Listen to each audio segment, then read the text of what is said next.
오늘 우리에게 주시는 하나님 말씀 함께 보도록 하겠습니다. 미가서 5장 1절부터 15절까지 미가서 5장 전체입니다. 미가서 5장 우리 전체를 한 목소리로 같이 천천히 읽어보도록 하겠습니다. 1절입니다. 시작. 딸 군대여 너는 때를 모을지어다. 그들이 우리를 에워쌌으니 막대기로 이스라엘 재판자의 뺨을 치리로다. 베들레헴 에브라다야 너는 유다 족속 중에 작을지라도 이스라엘을 다스릴 자가 내게서 내게로 나올 것이라. 그의 근본은 상고에 영원히 있느니라. 그러므로 여인이 해산하기까지 그들을 붙여 두시겠고 그 후에는 그의 형제 가운데에 남은 자가 이스라엘 자손에게로 돌아오리니 그가 여호와의 능력과 그의 하나님 여호와의 이름의 위엄을 의지하고 서서 목축하니 그들이 거주할 것이라. 이제 그가 창대하여 땅끝까지 미치리라. 이 사람은 평강이 될 것이라. 아수르 사람이 우리 땅에 들어와서 우리 공들을 밟을 때에는 우리가 7 목자와 8 군왕을 일으켜 그를 치리니 그들이 칼로 아수르 땅을 황폐하게 하며 니므롯 땅 어기를 황폐하게 하리라. 아수르 사람이 우리 땅에 들어와서 우리 지경을 밟을 때에는 그가 우리를 그에게서 건져내리라. 야곱의 남은 자는 많은 백성 가운데 있으리니 그들은 여호와께로부터 내리는 이슬 같고 풀 위에 내리는 단비 같아서 사람을 기다리지 아니하며 인생을 기다리지 아니할 것이며 야곱의 남은 자는 여러 나라 가운데와 많은 백성 가운데에 있으리니 그들은 수풀의 짐승들 중에 사자 같고 양떼 중에 젊은 사자 같아서 만일 그가 지나간즉 밟고 찢으리니 능히 구원할 자가 없을 것이라. 내 손이 내 대적들 위에 들려서 내 모든 원수를 진멸하기를 바라노라. 여호와께서 이르시되 그날에 이르러는 내가 내 군마를 내 가운데에서 멸절하며 내 병거를 부수며 내 땅의 성읍들을 멸하며 내 모든 견고한 성을 무너뜨릴 것이며 내가 또 복수를 내 손에서 끊으리니 내가 다시는 점쟁이가 없게 될 것이며 내가 내게 새긴 우상과 주상을 너희 가운데서 멸절하리니 내가 내 손으로 만든 것을 다시는 섬기지 아니하리라. 내가 또 내 아세라 목상을 너희 가운데에서 빼버리고 내 성읍들을 멸할 것이며 내가 또 진노와 순종하지 아니한 나라에 갚으리라 하셨느니라. 아멘. 할렐루야. 한 주 잘 지냈어요? 네. 오늘 찬양팀 율동 같이 저도 따라했는데 몸이 풀려서 좋습니다. 같이 몸으로, 마음으로, 입술로, 목소리로 이렇게 찬양하니까 우리의 찬양을 하나님께서 기뻐 받으셨을 줄로 믿습니다. 네, 우리 수련회 가서도 또 했으면 좋겠어요. 율동. 말씀 나누겠습니다. 오늘 말씀 가운데 좀 어렵거나 새롭게 듣는 그런 내용들이 좀 많이 있을 겁니다. 여러분들 잘 메모하시면서 잘 따라봤으면 좋겠습니다. 오늘 말씀은 미가서 5장은 이스라엘의 이제 남유다와 남왕국 유다와 북이스라엘의 이 죄악을 하나님 앞에 정직하게 폭로했던 소아시아 출신 예언자 미가 선지자의 말씀입니다. 여러분, 미가는 단순한 경고나 어떤 정죄를 넘어서서 하나님의 회복과 또 희망을 선포했던 복음의 선지자였어요. 오늘 본문 미가서 5장은 바벨론 포로기에 이제 코앞에 둔 절망적인 순간이었지만 하나님께서 약속하신 평강의 왕, 평강의 통치자가 올 것이라는 회복과 소망을 제시하는 구절들입니다. 여러분, 오늘 말씀 쭉 읽어서 알겠지만은 오늘 말씀에서 가장 중요한 포인트가 오늘 말씀 제목인데 이 사람은 평강이 될 것이라 라는 선언이요.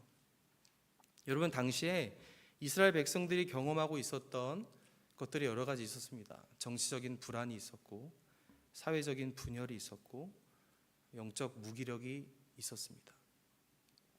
지금 우리나라가 그런 것 같아요.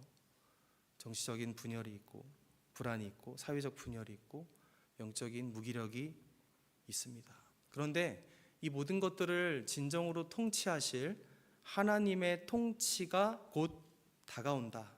이런 메시지가 미가서 5장의 말씀입니다.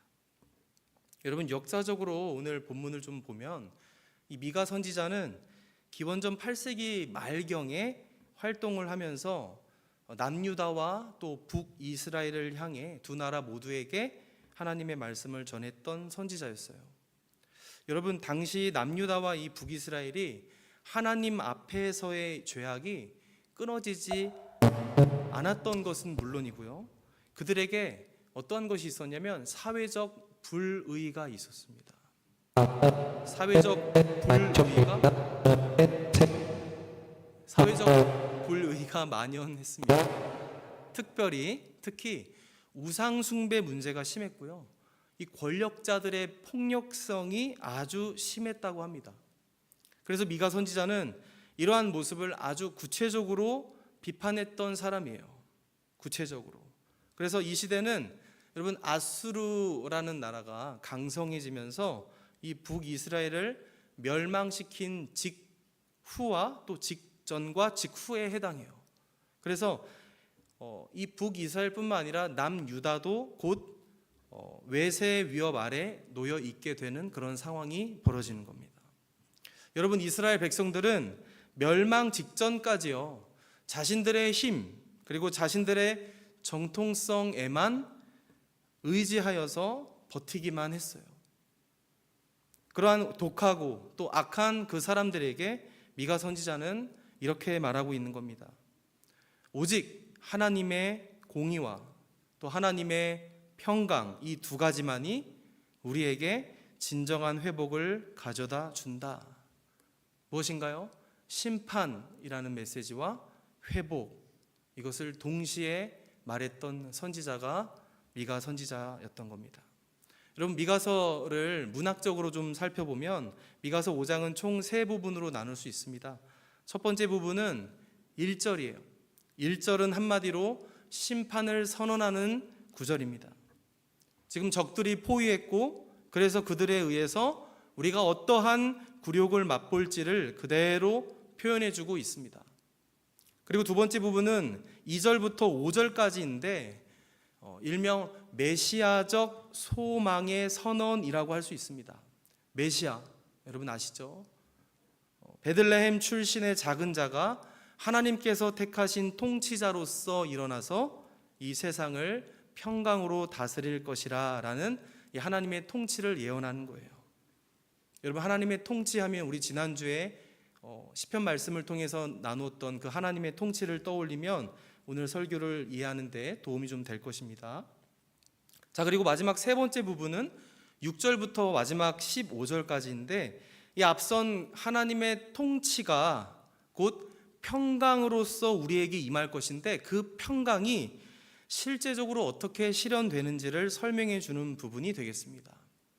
여러분, 훗날에 이들이 봤을 때 훗날에 적들이 이제 멸망할 것이고 하나님의 백성은 결국 주 안에서 안전함과 또한 하나님께서 자신의 공의, 심판을 실현하심으로써 모든 것이 회복된다는 그림을 그리고 있는 거예요. 여러분, 이러한 구조는요, 첫째, 인간의 이 상황의 절망을 드러내고요, 그 다음 두 번째, 하나님께서 보내실 희망을 소개하면서 마지막 세 번째, 그 희망이 어떻게 구현될지 그것을 확신하는 구도를 갖고 있는 겁니다. 여러분, 이러한 문학적 흐름이요, 단순히 그때 당시에 과거 이스라엘에만 국한된 예언이 아닙니다. 하나님의 이 구속적 계획이요, 어떠한 방식으로 현실의 이 역사 속에서, 즉 우리의 삶 속에서도 마찬가지로 이루어지는지를 보여주는 하나의 서사적 패턴인 거예요. 그러므로 오늘 우리가 이 성경을 읽을 때 이스라엘이 이랬구나, 이때 이스라엘에게는 하나님께서 이렇게 역사하셨구나 라고 이해하는 수준에 머물 것이 아니라 지금 나의 삶 속에서 이러한 패턴으로 말씀하시는 하나님이시구나 라고, 또한 실제 내 삶 속에 또 적용해 가면서 오늘 성경을 읽는 것이 바람직하다라는 말씀을 드립니다. 자, 다시 성경으로 돌아와서 오늘 설교의 제목이기도 한 이 사람은 평강에 될 것이라 라는 표현은요, 단순한 위로나 어떤 희망을 주기 위한 문구만이 아니에요. 여러분, 신학적으로 굉장히 중요한 표현입니다. 잘 들어보세요. 창세기부터 말씀으로 약속하셨던 하나님의 언약적 구속 사역이요, 그죠? 창조 이후에 하나님께서 7가지 굵직한 언약들을 계속해서 이어서 주세요. 특히 이렇게 주시다가 아브라함 언약 때부터 이러한 언약이 보다 더 구체화되어서 마지막 7번째 언약인 예레미야 31장의 새 언약이 나오기 직전에 다윗 언약 때까지의 내용을 바탕으로 이 언약들 속에 언급되었던, 또 선포되었던 그 구원과 또한 회복의 이 대장정을 마무리할 주인공을 가리키는 표현이 이 사람은 평강이 될 것이라 인 것입니다. 이 7가지 언약을 이분을 위해서 계속해서 말씀해 주셨다라는 거예요. 특히 여기 나오는 평강, 샬롬이라는 단어를 오늘 주목하십시오. 여러분, 어쩌면 하나님께서 우리를 구원하시기 위한 그 가장 큰 목적이 평강일 것입니다. 평강의 하나님께서는 당신과 함께하는 자녀들에게 이 평강을 선물하심으로써 이 평강을 함께 누리길 원하고 계세요. 여러분, 혹시 여러분의 삶 가운데 지금 이 평강을 누리고 있습니까? 하나님과 함께 동행하며 하나님이 부어주시고 하나님이 그렇게 누리길 원하셨던 그 평강을 누리고 계십니까? 여러분, 만약에 하나님께서 뇌라는 것을 갖고 계시다면 하나님의 뇌 구조의 대부분을 차지하는 것이 바로 이 평강일 수도 있겠다라는 생각을 제가 해봤습니다. 그만큼 하나님의 이 본 마음은 이 평강을 주시려는 마음으로 가득 차 있다는 거예요. 처음 아담에게 주셨던 평강이었고 아담과 함께 누리셨던 그 평강이었어요. 하지만 인간의 죄악으로 인해 깨져버린 그 평강을 회복하시기 위하여 이 구약 전체의 역사를 써내려 가셨던 겁니다. 여러분, 오늘 설교를 듣는 가운데 이런 생각을 해봅시다. 구약 전체가요, 하나님께서 이 창조 질서를 회복하시고 언약 백성을 구원하시는 역사로서 써내려가면서 궁극적으로는 이 열방을 향해 그 축복을, 그 평안을 확장해 가시는 그림이라면 오늘 말씀을 듣는 저와 여러분 또한 이 창조 질서 회복, 언약 백성 구원, 그리고 열방을 향한 축복의 확장, 이 세 가지 어딘가쯤에 나를 향한 하나님의 계획이 있었겠구나. 나를 사랑하셔서 나를 구원하셨고, 그래서 내가 진정으로 이 구원의 주님 안에서 누릴 수 있는 그 평강을 주시려고 계획하셨고 여기까지 섭리하셨겠구나. 이렇게 깨닫는 것이 오늘 필요하다는 것입니다. 여러분, 최근에 우리 교회에서 계속해서 이 하나님의 통치와 또 섭리라는 주제로 말씀이 계속 선포되어지고 있어요. 여러분, 한번 생각해 보세요. 그러한 통치를 경험하는 저와 여러분에게 하나님께서는요, 평강을 누리는 우리에게 무질서를 질서로 바꾸십니다. 할렐루야. 폭력이었던 것이 화합과 용서로 변하게 하실 줄로 믿습니다. 의롭지 못했던 나와 내 주변의 일상을요, 정의와 또 공의가 이루어지는 그 질서를 이루시는 삶으로 변화시킴으로써 실제로 그것을 경험하는 저와 여러분이 되도록 이끌고 계신다는 것을 여러분 믿으시길 간절히 소망합니다. 여러분, 사실 이렇게 연일 선포되어지는 말씀을 듣고 묵상하고 있는 저와 여러분의 이 실제적인 삶에 이러한 변화가 일어나기를 하나님이 정말 원하고 계세요. 그래서 우리가 그것을 더 믿음으로 더 하나님 앞으로 한 발짝 더 다가서기 위해서 우리가 몸부림쳐야 한다는 말이에요. 자, 그렇다면 오늘 성경에는 구체적으로 어떠한 말씀으로 이러한 몸부림을 지금 치고 있는지 우리가 한번 살펴보려고 합니다. 먼저 앞서 언급했던 제가 구약 전체에 흐르고 있는 7가지 언약들을 제가 간단하게 말을 했는데 조금 더 소개하고 오늘 본문을 살펴보려고 합니다. 여러분, 7가지 언약은 이렇습니다. 여러분도 잘 알고 있는 내용인데 7가지 언약 이전에 하나님께서 이 세상을 창조하셨잖아요. 창조 언약이에요. 하나님이 말씀으로 이 세상을 창조하셨어요. 그죠? 그리고 아담과 함께 행위 언약을 하셨죠. 어떤 말씀이에요? 네가 이것을 먹는 날에는 반드시 죽으리라 라는, 순종을 하면 살고 불순종하면은 반드시 죽는다 라는 말씀을 하셨죠. 이렇게 행위 언약을 하셨어요. 조건이 있는 거예요. 그죠? 하지만 인간이 어떻게 했습니까? 인간이 불순종했죠. 그래서 어떻게 돼요? 죽게 되었습니다. 그리고 나서 이제 7가지 언약들을 소개하고 있는 거예요. 첫 번째, 창세기 3장 15절에 원복음이 나오고요. 창세기 9장에 노아 언약이 나옵니다. 그리고 창세기 12장과 또 15장에 아브라함 언약이 나옵니다. 그리고 출애굽기와 신명기에 각각 모세의 이 시내산 언약과 모세의 모압 언약이 나와요. 그리고 사무엘하 7장에 다윗 언약이 나오고요. 마지막으로 예레미야서 31장에 새 언약까지, 이렇게 7가지의 언약들이 구약 전반에 순차적으로 소개되고 흐르고 있습니다. 오늘 이 본문을 이해하기 위해서 이러한 언약들에 대한 이해가 필요합니다. 그래서 제가 얘기를 했습니다. 자, 이 언약들을 통해서 구약의 백성들이요, 하나님 나라를 바라볼 수 있도록 이렇게 이끄셨다는 소위 언약 신학이에요. 이 언약 신학이 우리 교단에서 공유되고 있습니다.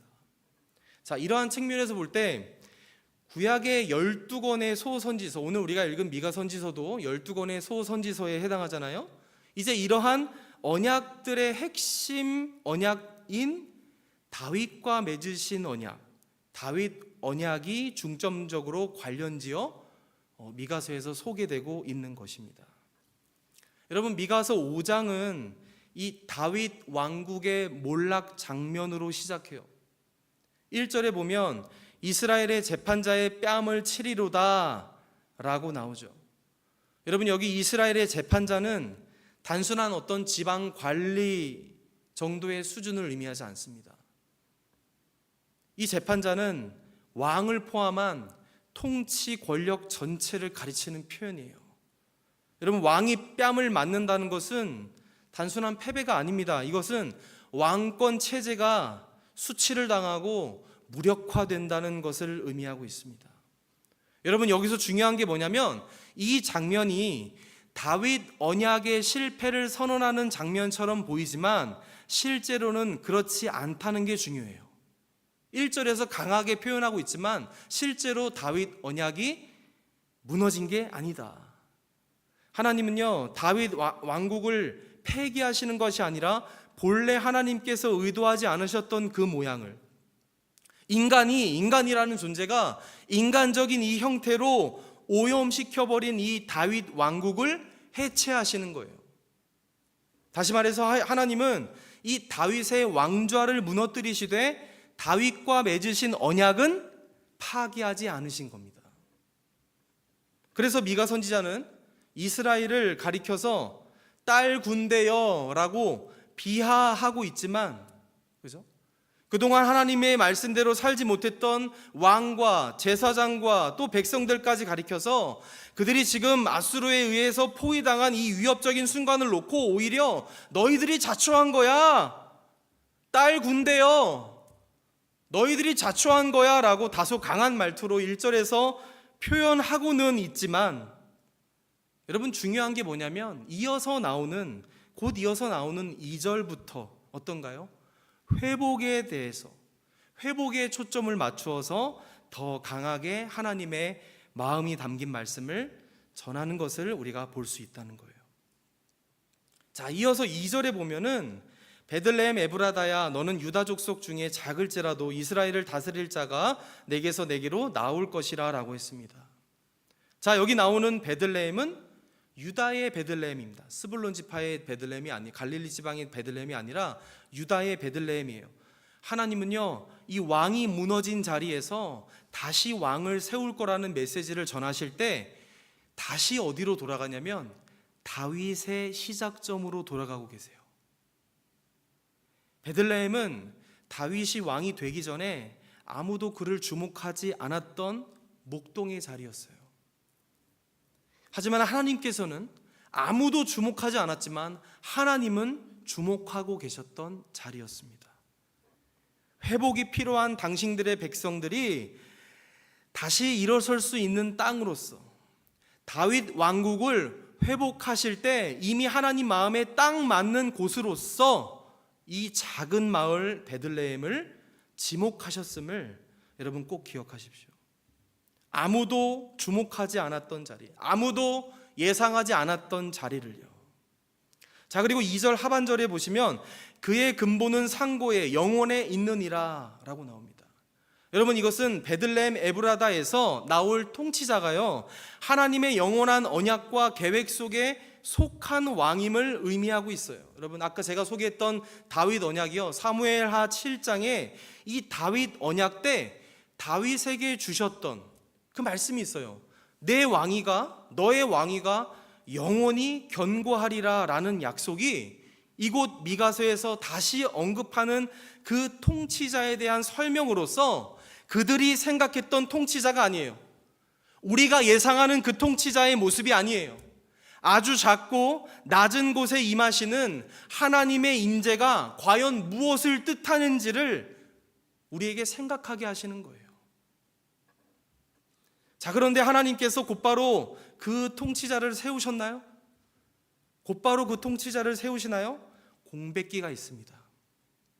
그 공백기가 갖는 의미가 뭐냐면 여러분, 기다림이에요. 기다림. 다윗 왕국이 사라진 것처럼 보이는 시간이죠. 하지만 오늘 성경은 이 기다림의 시간을 뭐라 표현하냐면 본문에 나와요. 해산의 고통으로 설명하고 있습니다. 3절에 나오죠.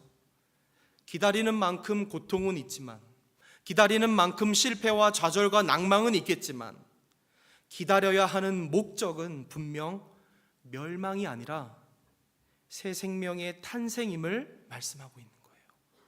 해산의 고통, 새 생명의 탄생. 이어서 그 형제의 가운데 남은 자라는 표현은 미가서 전체에서 아주 중요합니다, 여러분. 하나님은 언제나 전부가 아니라 남은 자, 이 렘넌트를 통해 일하세요.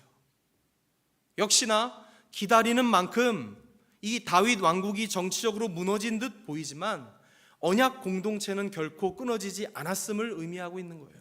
이 남은 자들을 통해 하나님이 일하실 것이기 때문에 결코 끊어지지 않음을 이야기하고 계십니다. 이어서 4절에 보시면 여호와의 능력에 대해 나옵니다. 여러분, 한번 물어볼게요. 다윗이 왕이기 이전에 원래 뭘 하던 사람이었죠? 다윗의 직업이라고 해야 될까? 다윗은 원래 왕이기 이전에 목자였습니다. 여러분 알죠? 이새의 막내 아들이었고 사무엘 선지자가 왕을 뽑는 그 중요한 순간에도 양을 치느라 부르지도 않았던 인물이었어요. 여러분, 우리가 흔히 선한 목자 되신 우리 주님을 묘사할 때 다윗의 모습으로 설명하기도 합니다. 여러분, 목자의 가장 큰 덕목이 뭐예요? 양을 잘 치는 기술이 아닙니다. 키가 크거나 눈빛이 강렬해서 양을 잘 칠 만한 어떠한 타고남이 결코 이 목자의 덕목이 아닐 것입니다. 여러분, 목자의 진정한 덕목은 바로 희생입니다. 희생. 내 양을 위해 자기 목숨까지 내놓는 정신을 말하는 거예요. 사나운 짐승이 내 양을 먹이려고 공격할 때 목자는 자기의 몸으로 짐승의 공격을 온 몸으로 다 받아내요. 피를 흘리고 팔이 뜯기는 한이 있어도 끝까지 내 양을 지키죠. 이것이 소년 다윗의 삶이었습니다. 여러분, 미가 선지자가 지금 전하고 있는 다윗 왕국의 회복은요, 군사적 어떤 제국의 재건이 아니라 목자적 통치의 회복으로 묘사하고 있습니다. 목자적 통치를 실현하는 왕은 자신의 힘으로 하는 것이 아니라 여호와의 능력으로 다스리는 자입니다. 여러분, 4절에 나오죠. 그가 여호와의 능력과 그의 하나님 여호와의 이름의 위엄을 의지하고 서서 목축하니. 여러분, 이것은 다윗 언약의 핵심이에요. 하나님께서 참된 왕이시고 하나님께서만이 주권자이심을 다시 선언함과 동시에 그 왕의 진정한 역할이 무엇인지를 비춰주는 내용이에요. 그 왕이 성취할 그 통치 아래에서 백성은 안정과 쉼을 누리며 그 속에 거할 것이다 라는 메시지를 전해주는 겁니다.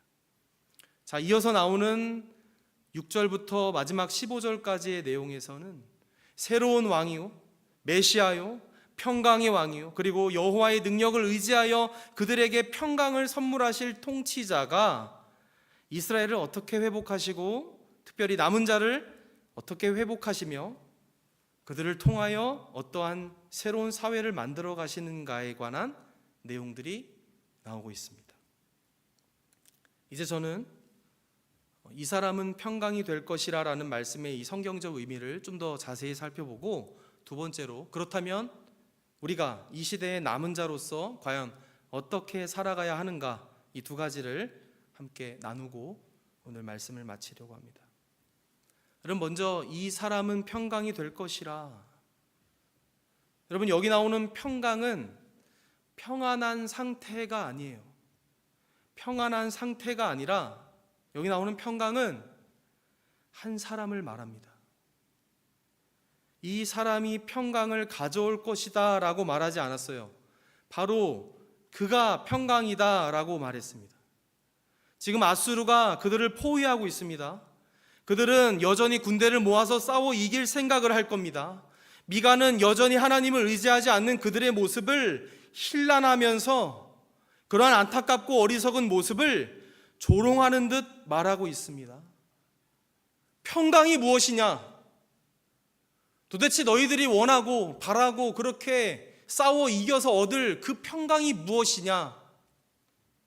너희들이 전쟁에서 싸워 이겨 군대를 모으고 있지만 여전히 두려워하고 여전히 너희가 바라봐야 할 대상을 바라보지 않는, 의지하지 않는 너희여, 평강이 너희들에게 어떻게 임하는 것이냐? 여러분, 미가서에서 평강은 제사의 양이 아니에요. 제사를 많이 드려서 안간힘을 써서 얻을 수 있는 것이 아니었어요. 성읍이 견고해서 오는 것도 아니었어요. 힘이 강해서 오는 것도 아니었습니다. 여러분, 반드시 깨달아야 합니다. 나의 힘에서 얻을 수 있는 평강이 거짓 평강임을 깨달아야 합니다. 사랑하는 여러분, 참된 평강이 뭔지 아세요? 참된 평강은 왕이 바뀌면 반드시 임하는 거예요. 왕이 바뀌면 반드시 임할 줄로 믿습니다. 하나님은 창조 기사를 통해서 말씀으로 천지를 창조하셨다는 것으로 이 모든 것을 시작하셨어요. 왕이 누구인지, 말씀으로 이 세상을 창조하신 그 왕이 누구인지를 창조 때부터 시작하신 거라고요. 하나님과 하나님의 형상으로 지음받은 인간이 함께 누릴 샬롬, 그 평강을 시작하셨어요. 죄로 물든 인간을, 우리를 구원하신 이유와 목적과 방법 모두가 이 평강을 회복하기 위함이에요. 여러분, 우리가 살면서 이 평강을 원하는 것 같지만 사실은요, 하나님께서 더 원하고 계세요. 제발 평강을 회복하는 것, 창조 질서를 회복하는 것 때문에 이 구약의 모든 역사를 써 내려가셨던 겁니다. 그리고 구약의 수많은 사람들에게 말씀해 오셨고 오늘 미가서 5장 5절에도 말씀하고 계신 겁니다. 평강은 어떠한 방법으로서 얻을 수 있는 것이나 어떤 취할 상태가 아니라 평강은 사람이다. 바로 예수 그리스도가 평강이다. 할렐루야. 사랑하는 카리스 여러분, 평강하십니까? 자, 그렇다면 이제 진심을 다해서 이 평강이신 예수님을 이 땅에 보내주셔서 온몸이 찢기고 십자가에서 그 피 다 쏟으시며 그 사랑을 보여주신 하나님께 감사하는 저와 여러분이 되기를 소망합니다. 우리 예수님이요, 나를 위해 오셨어요. 여러분 믿으십니까? 이 세상이 줄 수 없는 평안함, 그 샬롬을 내게 주시길 원하세요. 당신과 함께 그 샬롬을 누리자고 말씀하고 계시는 겁니다. 자, 두 번째, 남은 자의 역할이 뭔지 짧게 나누겠습니다. 오늘 말씀에 따르면 하나님의 이 심판 이후에 남은 자를 통해서 회복을 시작하시는데 이 남은 자의 역할은 세 가지예요. 자, 첫째가 뭐냐면 남은 자는요, 하나님이 언약을 포기하지 않으셨다는 그 살아있는 증거예요. 하나님이 언약을 포기하지 않으셨다. 우리에게 이러한 심판이 있고 나라가 망하고 우리에게 회복을 주실 거라는 그 말씀을 하셨지만 그 말씀을 붙드는 우리가 증거다. 왕국은 무너졌지만 하나님은 결코 관계를 끊지 않으셨음을 깨닫고 그것을 선포하는 역할을 감당하는 거예요. 둘째, 남은 자는 이 열방 가운데 어떠한 존재예요? 이슬과 담비 같은 존재. 오늘 말씀에 따르면 하나님이 주시는 거죠. 거저 주시는 거죠. 우리가 만들어낼 수 없는 것입니다. 조용하지만, 아주 은밀하지만 생명을 살리고 눈에 띄지 않지만 반드시 그 영향을 하나님이 내게 주신 것을 흘려 보낼 줄 압니다. 이것이 두 번째예요. 자, 마지막 세 번째, 남은 자는 절대로 악을 담지 않으면서 이 악 앞에서 절대 침묵하지 않습니다.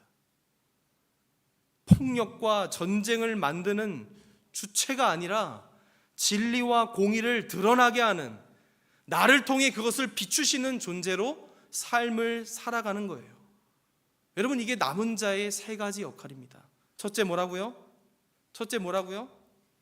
하나님께서 언약을 포기하지 않으셨다는 증거, 그것을 선포하는 역할. 두 번째 뭐라고요? 이슬과 담비 같은 존재. 아주 조용히 있는 듯 없는 듯 하지만 교회와 교회 밖에서 세상 어디에서든지 우리가 흔히 빛과 소금으로 산다고 하잖아요. 그렇게 영향을 끼칠 수 있는 사람. 마지막 세 번째, 남은 자, 절대로 악을 가까이 하지 않고 담지도 않고 악 앞에서 침묵하지 않는 자. 하나님의 이 사랑과 또 진리와 이 공의를 드러낼 줄 아는 자. 자, 그렇다면 오늘날 저와 여러분이요, 이러한 남은 자로서 어떻게 살아야 할까? 한마디로 세상을 이기려 하지 말고 세상 속에서 다른 방식으로 삶을 살아라. 여러분, 남은 자는 언제나 소수입니다. 미안한 말이지만 여기 지금 한 50명 있다고 치면 이 중에 다 남은 자일까요? 연약하고 부족하지만 우리가 세상에 나아가서 진정으로 하나님 앞에 말씀 붙들고 이 남은 자의 역할을 감당하는 그 소수가 되기를 간절히 소망합니다. 아멘. 어떠한 과대한 영향력을 행사하는 것이 아니에요. 그보다 이 남은 자로서 정체성을 먼저 붙드는 거예요. 내가 세상에서, 직장에서, 가정에서 누구와 있든 무엇을 하든 내가 그 하나님 붙들고 있는 남은 자, 렘넌트. 하나님께서 우리를 반드시 들어 쓰셔서 우리를 통하여 일하실 줄로 믿습니다. 우리의 삶을 통해 반드시 분명히 일하십니다.